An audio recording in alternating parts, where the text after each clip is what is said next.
Hello. Here I am presenting a case where the ExoHealth helped avoid a potential lawsuit.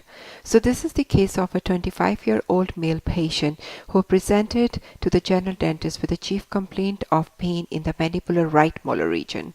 Patient was referred to oral surgeon for third molar extraction in both the arches. The oral surgeon performed a good job of removing all the third molars, but the patient kept on coming back with the persisting pain. The oral surgeon checked the healing sockets and they seemed to be healing appropriately. So the surgeon referred the patient back to the general dentist who did the vitality test on the adjacent teeth number 30, 31 and 29 and found all the teeth were non-vital. He sent the patient to the endodontist and the endodontist performed the root canal treatment on all the three teeth. But the patient's complaint of pain persisted and he kept on going back to the endodontist. So the endodontist was a little bit concerned because patient didn't have any history of trauma or any other bigger carious lesions on the teeth which will lead to that kind of non-vitality on these teeth, and other teeth were also not testing non-vital, so he sent the patient for cone beam CT scan. So when the scan was ordered on this patient, there were some subtle findings that were visible. So as in this particular scan you can see here, all the sockets were healing nicely, but when we look at the buccal cortical plate, there is a proper concavity here.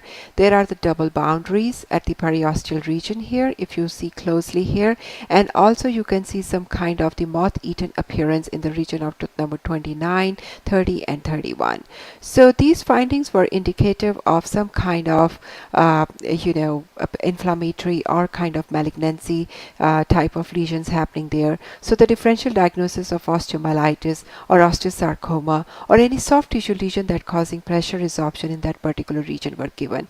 When the histopathological analysis was performed, the lesion was identified as an osteosarcoma. So it kind of emphasizes the fact that the time is a sense. CBCT should have been used earlier in the treatment, and timely radiographic interpretation and the partnering with OMF radiologist would have facilitated an earlier diagnosis. And this particular intervention by the radiologist in this particular case actually marginally avoided the lawsuit from the patient, but definitely the timely intervention could have avoided the unwanted endodontic therapy.